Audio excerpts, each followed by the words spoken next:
Illegal ना हो, कि आप ड्रग्स की सप्लाई कर रहे हैं, जैसे सबने पुष्पा में देखा होगा ना कि वो इलीगली कर रहा था, वो लीगल नहीं था, तो ऐसा इलीगल काम नहीं करना। पार्टनरशिप एक्ट 1932 की नज़रों में जब आएगी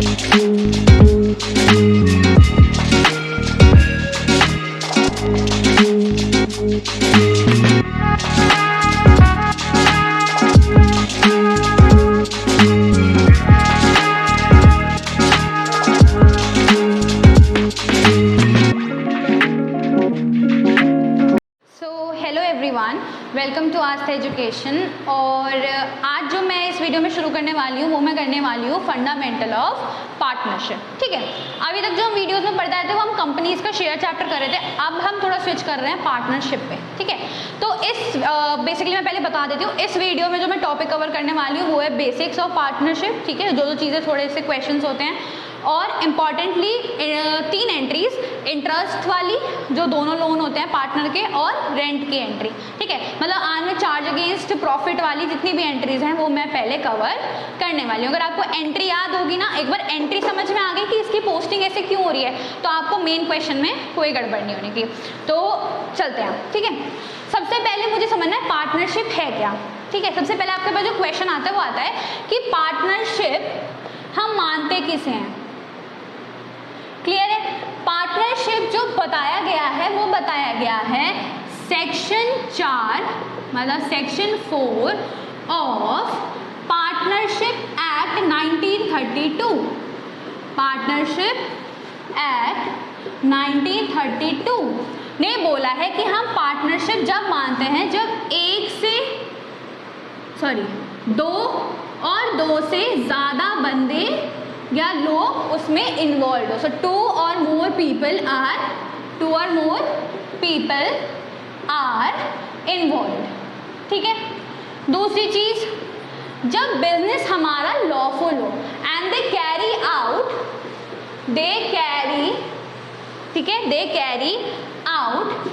अ लॉफुल बिजनेस, मतलब लॉ की नज़रों में वो बिजनेस लीगल हो, इलीगल ना हो, कि आप ड्रग्स की सप्लाई कर रहे हैं, जैसे सबने पुष्पा में देखा होगा ना कि वो इलीगली कर रहा था, वो लीगल नहीं था, तो ऐसा इलीगल काम नहीं करना। पार्टनरशिप एक्ट 1932 के नज़रों में जब आएगी जब आप उसको लीगल बिजनेस करेंगे। ठीक है, तीसरी चीज़ आती है, फिर ये डिसाइड करते हैं जो 2 पार्टनर्स इन्वॉल्व हैं, if they share profits in a particular ratio. ठीक है, कि वो पहले ही डिसाइड करते हैं कि भाई हम कैसे अपना बांटेंगे, इसलिए आप देखोगे पार्टनरशिप डीड में ये चीज़ लिखी होती है। क्लियर है।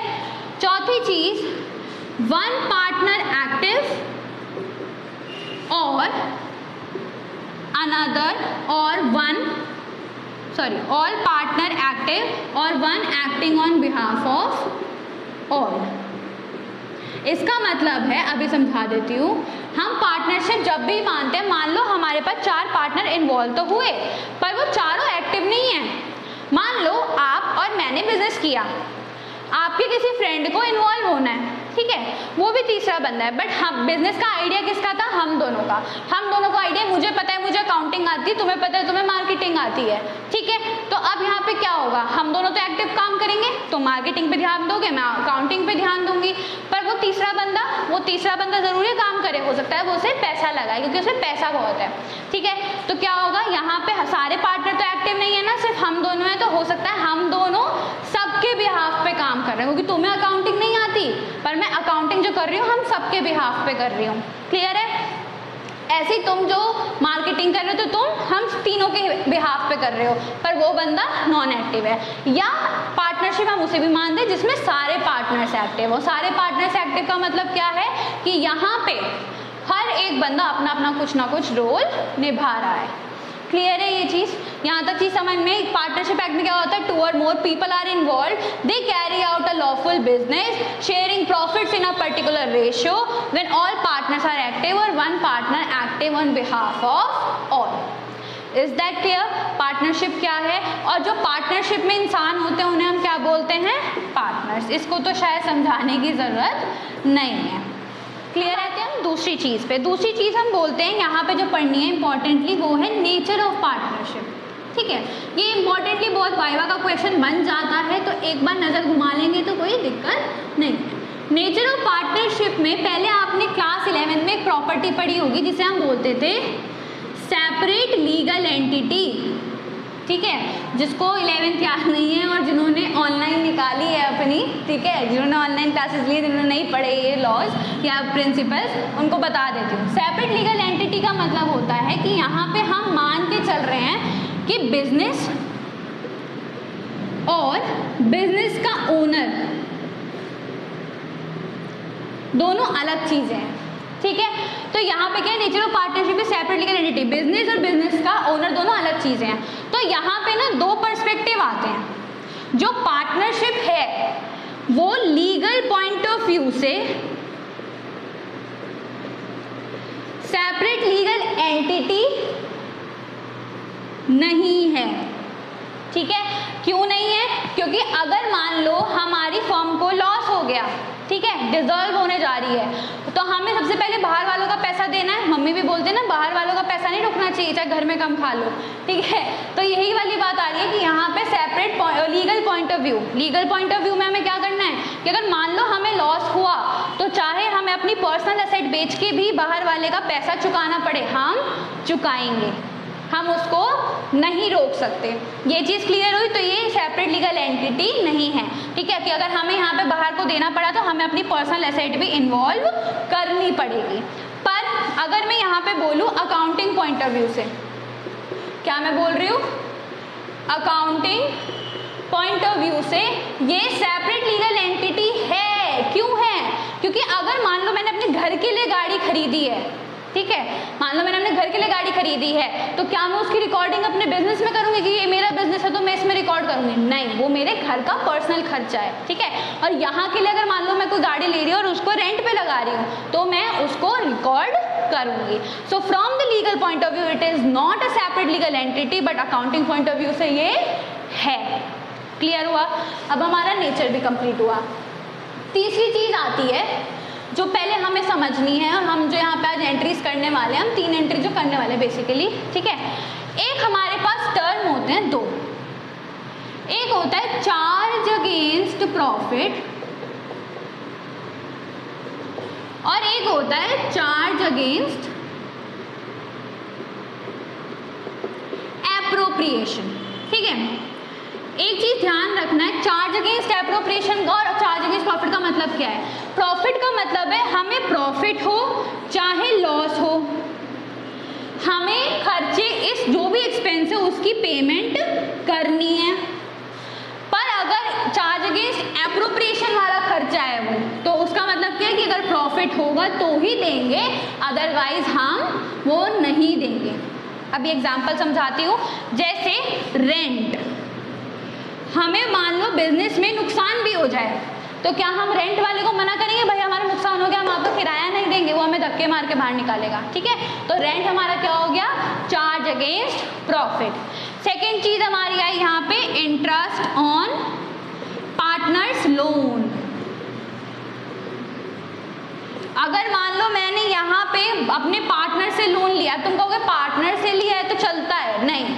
अगर हम पार्टनर से लोन ले रहे हैं और कैपिटल ले रहे हैं तो दोनों अलग चीज़ें हैं, क्योंकि अगर हमें नुकसान हुआ तो फिर भी हमें उसका लोन का पैसा चुकाना पड़ेगा, बल्कि उसका कैपिटल का हम अगर नहीं दे पाए तो नहीं दे पाए। क्लियर है? तो इसका मतलब है चाहे प्रॉफिट हो चाहे लॉस हो हमें पेमेंट करनी है। क्लियर? यहाँ पे खर्चा आएगा जैसे पार्टनर की सैलरी, क्योंकि ये ऐसा खर्चा है कोई कंपल्सरी नहीं है। अगर हमें सारा मतलब P&L में नेट प्रॉफिट आया तो उसके बाद हम उसे एप्रोप्रिएशन में डाल के, मतलब P&L एप्रोप्रिएशन में डाल के फिर ये देखेंगे कि क्या ये देना चाहिए या नहीं देना चाहिए। अगर इतना प्रॉफिट है तो दे दो, नहीं है तो मत दो, ठीक है। इसका मतलब उतना प्रॉफिट हम पे होना चाहिए। ये टर्म क्लियर हुए? ठीक है। अब मैं यहाँ पे जो चीज़ बता रही हूँ वो है हम एंट्रीज करेंगे सबसे पहले रेंट की, ठीक है, क्योंकि रेंट सबसे पहले आता है एडजस्टमेंट के लिए।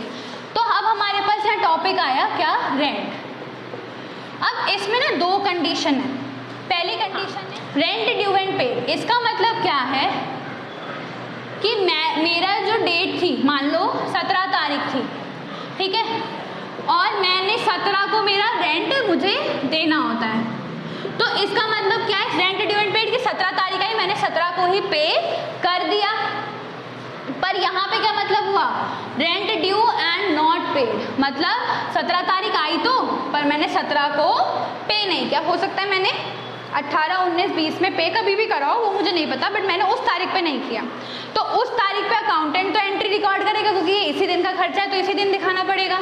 तो हम क्या करेंगे, सबसे पहले इस केस में जब हमने पे किया है, rent account debit, rent account debit क्यों, क्योंकि मेरा ये एक्सपेंस है, टू कैश या बैंक अकाउंट, जिससे भी बोलेगा, अगर चेक बोलता है तो बैंक आएगा, वरना कैश है बैंक, आप कुछ भी डाल सकते हो। ये हुआ rent debit to cash and bank. अब मैंने जब एक चीज बताई थी, रेंट क्या था मेरा, ऐसा खर्चा कि मुझे प्रॉफिट हो चाहे लॉस हो, आई हैव टू पे, मुझे देना ही देना है। ठीक है, मैं रेंट वाले को तो मना नहीं कर सकती ना कि भाई मैं आपको नहीं दूंगी। मान लो मेरा जो रेंट वाला मतलब जो लैंडलॉर्ड है वो मुझे बोले आपका रेंट है, मैं बोलूँ भाई मेरे फर्म का लॉस हो गया, मुझे पेमेंट नहीं करनी, ऐसा मना नहीं कर सकते, वो धक्के मार के बाहर निकाल देगा। तो हम क्या करेंगे, उसको खर्चा कुछ भी हो तो वो हमें देना है। तो इसका मतलब ये क्या है, चार्ज अगेंस्ट प्रॉफिट। और चार्ज अगेंस्ट प्रॉफिट जब मैंने बताया तो उसमें कौन से अकाउंट से राइट ऑफ होता है, P&L अकाउंट से। तो profit and loss account debit to rent account. अब कुछ बच्चों के दिमाग में ये चीज़ आ रही होगी कि भाई ये मैंने P&L क्यों किया। P&L इसलिए किया क्योंकि जो इस साल का खर्चा होता है ना, वो इसी साल में ख़त्म करना होता है। तो ये 31 मार्च को एंट्री होगी, तभी तो आपको पता लगेगा कि इस साल हमारा प्रॉफिट कितना हुआ है, लॉस कितना हुआ।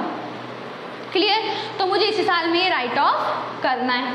फिर आते हैं यहाँ पे rent due and not paid. अब मैंने रेंट ड्यू तो हो गया पर मैंने पे नहीं किया, तो पहली एंट्री क्या होगी, रेंट अकाउंट डेबिट टू, क्या मैं कैश एंड बैंक लिखूंगी, नहीं, मैंने अभी दिया ही नहीं है 17 तारीख को, तो मेरा जो अकाउंटेंट है वो क्या लिखेगा यहाँ पे, या मैं ही अगर अकाउंटेंट है तो मैं क्या लिखूंगी, रेंट पेबल, कि ये देना है, अभी दिया नहीं है। पेबल का मतलब है देना है, दिया नहीं है। ठीक है, अब खर्चा तो इसी साल का है, भले ही हम अगले साल दें, इकट्ठा करके एक साल का दें, तो फिर भी हमारे है तो इस साल का खर्चा, अगले साल का खर्चा थोड़ी है, तो प्रॉफिट एंड लॉस तो इसी साल में काउंट होगा। तो ये क्या होगा, P&L account debit to rent. इसमें कोई भी चेंज नहीं है, बस जो आपका चेंज आया वो कौन सी एंट्री में आया, इस वाले में। ठीक है, क्लियर हुई ये चीज़। बस एक चीज़ और ध्यान रखना, जब आपके पास रेंट क्वेश्चन में लिखा आता है ना, तो आप बेसिकली इस चैप्टर में P&L एप्रोप्रिएशन बनाएंगे, तो वहाँ पे आप जब P&L एप्रोप्रिएशन में बाय NP डालते हैं, ठीक है, तो उस NP में ही अगर वो एडजस्टेड रेंट नहीं है, अगर ये रेंट एडजस्ट नहीं हुआ है, मान लो हमारा प्रॉफिट है 1 लाख का आया और क्वेश्चन में बोला हमने रेंट एडजस्ट नहीं किया सॉरी नहीं किया, तो यहाँ क्या होगा, 1 लाख माइनस, मान लो जितना भी रेंट है वो यहाँ माइनस करके आप नेट प्रॉफिट यहाँ लिखोगे। क्लियर है ये चीज़। फिर मैंने एक चीज़ और बोली, यहाँ पे आपको ध्यान रखना, मान लो रेंट दिया है 2000 पर मंथ और 12000 पर एनम, तो ये PA और PM का प्लीज़ ध्यान रखना, क्योंकि हम यहीं पे गड़बड़ करते हैं। अगर मंथ है तो हमें 12 से मल्टीप्लाई करके माइनस करना है, अगर अदरवाइज पर एनम का एज इट इज़ लेना है। ठीक है, बिल्कुल ऐसा का ऐसा ले। अब जो मेरा इस वीडियो का जो लास्ट टॉपिक है, हम इसको थोड़ा थोड़ा सीरीज में करेंगे, एकदम बहुत लंबा नहीं करेंगे, कंफ्यूजन होगी। आराम आराम से 3-3 4-4 एंट्री खत्म और फिर सीधा क्वेश्चन, बहुत सिंपल है। ठीक है, interest on loan from partner to firm, इसका मतलब देखो, पहली बात ना यहाँ इस वाले में थोड़ी सी कंफ्यूजन होती है कि दोनों सिमिलर से लग रहे हैं, बट यार समझना है, हमें यहाँ तक तो रीड ही नहीं करना है। इंटरेस्ट तो है ही, इंटरेस्ट की तो बात ही हो रही है, पर इंटरेस्ट यहाँ क्या, loan from partner to firm, इसका मतलब किसने किसको लोन दिया है, पार्टनर ने फर्म को लोन दिया है। तो यहाँ पे इंटरेस्ट कौन देगा, फर्म देगी पार्टनर को। लोन तो दिया है partner to firm, loan from partner to firm, लेकिन इंटरेस्ट कौन देगा, फर्म। ठीक है, अब इस वाले पे चलते हैं। तो इसने क्या बोला कि यहाँ पे loan from firm to partner, तो लोन किसने दिया है, फर्म ने, पर यहाँ पे इंटरेस्ट कौन देगा, पार्टनर देगा, किसको, फर्म को। क्लियर है, इंटरेस्ट कौन देगा, पार्टनर। तो मुझे हमेशा जो रिकॉर्डिंग करनी है किसके पॉइंट ऑफ व्यू से करनी है, फर्म के। तो यहाँ पे मेरा जो इंटरेस्ट का है वो क्या है, खर्चा है, और यहाँ पे इंटरेस्ट मेरा क्या है, अर्निंग है। तो एक चीज़ ध्यान रखना, जब भी हम इस वाले केस में करते हैं तो पार्टनर का कैपिटल अकाउंट और उसका लोन अकाउंट दोनों डिफरेंट चीज़ें हैं। क्यों? क्योंकि अगर मुझे यहाँ पे देना होगा ना तो मैं यहाँ पे पहले उसका लोन चुकाऊंगी फिर कैपिटल दूंगी, क्योंकि लोन क्या ट्रीट होता है एज एन आउटसाइडर, जबकि कैपिटल वो हमारा ही पार्ट है। क्लियर है ये चीज़? लेकिन अगर मैं इसके इधर वाले केस में आ जाऊँ तो यहाँ पे हम लोन और कैपिटल अकाउंट को अलग अलग नहीं बना के सीधा कैपिटल अकाउंट से या करंट अकाउंट से एंट्री कर देते हैं। ठीक है, ठीक है। तो यहाँ पे भी हम मतलब क्या, यहाँ पे भी दो ही चीज़ें हैं क्या, interest due and paid, interest due but not paid. अब इंटरेस्ट ड्यू एंड पेड का मतलब क्या है, फिर से मैं वही मान लो मेरा इंटरेस्ट ड्यू होना था 31 मार्च को, ठीक है, 31 मार्च को होना है और मैंने 31 मार्च को पे कर दिया, तो मेरा क्या आएगा, इंटरेस्ट मेरा इस वाले केस में क्या है, खर्चा, तो interest on partners loan account. अगर यहाँ एक ही बंदे ने लोन दिया है तो आप उसका सीधा नाम लिखोगे, अदरवाइज पार्टनर्स में मर्ज करके डाल दो। ठीक है, 2 मैंने पेमेंट कर दी तो बैंक या कैश अकाउंट, बैंक या कैश अकाउंट। और मेरा ये ऐसा खर्चा है कि भले ही प्रॉफिट हो चाहे लॉस हो मुझे तो देना ही पड़ेगा पार्टनर को, क्योंकि मैं यहाँ पे उसे एज एन आउटसाइडर ट्रीट कर रही हूँ। तो ये क्या होगा, P&L account debit to interest on, ये वाली एंट्री पार्टनर्स लोन अकाउंट। ठीक है, समझ में आया? इंटरेस्ट हमने डेबिट किया बैंक से गई, जैसे आपने रेंट में किया था। अब यहाँ पे फिर वही चीज़ है, ड्यू है बट पे नहीं किया, सेम एंट्री, भाई खर्चा तो है ही, interest on partners loan account debit. 2 में क्या आएगा, 2 में आएगा, मैंने बोला ना यहाँ पे जब हम देते हैं तो उसको दोनों अलग अलग ट्रीट करते हैं। तो यहाँ आएगा जो भी वो पार्टनर है उसने जो भी लोन दिया होगा उसके लोन से नाम खुला होगा, तो पार्टनर्स लोन अकाउंट। फिर आया यहाँ पे P&L अकाउंट, इसी साल का खर्चा है, 2 interest on partners loan account, ये वाली रिवर्स एंट्री। आई होप ये वाली चीज़ क्लियर हुई होगी। ठीक है, समझ में आया? मैं दोबारा बोल रही हूँ, इंटरेस्ट ऑन पार्टनर्स लोन का मतलब क्या है, मेरा खर्चा मैंने डेबिट किया, 2 में क्या डाला, कैश एंड बैंक अकाउंट दे दिया मैंने। फिर ये खर्चा चाहे प्रॉफिट हो चाहे लॉस हो देना पड़ेगा, तो मैंने क्या किया, P&L से डेबिट कर दिया। क्लियर? फिर यहाँ पे आया जब मैंने पे नहीं किया बट ड्यू हो गया है, तो यहाँ पे इस केस में जब मुझे देना है, जब फर्म को देना है तो दोनों अलग ट्रीट होंगे, क्योंकि अगर प्रॉफिट या लॉस कुछ भी हो मुझे उसको लोन का तो देना ही पड़ेगा। तो मैंने किस में डाला, उसके लोन अकाउंट। क्लियर है? ठीक है, अब आते हैं इधर वाले पे। अब हमें इंटरेस्ट मिलेगा, फिर 2 case, interest due and received. अब रिसीव होगा, interest due but not received. तो यहां पे क्या होगा, अब मुझे पैसा आएगा तो bank account debit to interest on, जिससे भी लिया है, interest on partners loan account. Clear है? या partners on loan from firm to partner, वो लिख सकते हो, ये लिखा। अभी फिर में अभी क्या है, फायदा है, तो यहाँ पे इसी के entry reverse, interest on partners loan account debit to. अब मेरा P&L क्रेडिट हुआ, क्यों? क्योंकि मुझे यहाँ पे अर्न हुआ है, मुझे यहाँ रिसीव हुआ है। क्लियर? फिर मैंने आया interest due but not receive, same चीज़ है, क्या होगा, बैंक अकाउंट डेबिट, और मुझे क्या मिला है, to interest on partners loan account. But क्या यहाँ पे बैंक आएगा, नहीं, यहाँ बैंक नहीं, आके क्या आएगा, पार्टनर्स कैपिटल या करंट, क्योंकि मुझे मिला नहीं है अभी, बट मैं उसके करंट और कैपिटल में बढ़ा दूंगी कि भाई तुम्हें मुझे देना है। फिर ये साल का फायदा है, तो interest on partners loan account, आपको वैसे स्क्रीन पे भी दिख रहा होगा, ठीक है, साइड में मैं डाल दूंगी तो वो दिख रहा होगा, to P&L account.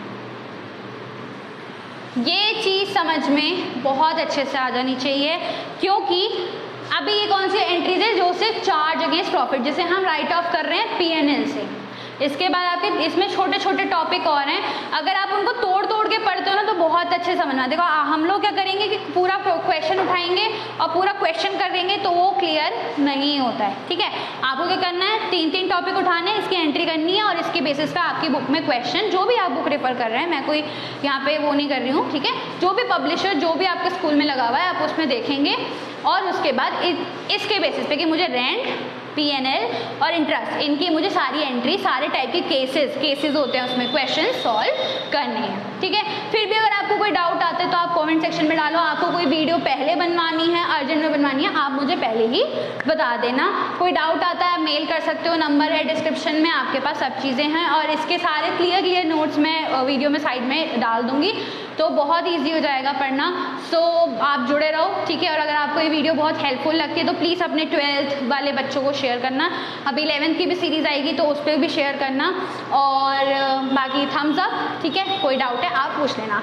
So let's wind up this session, ठीक है। सो share, like and subscribe and do comment अगर आपको कोई डाउट आता है। Thank you.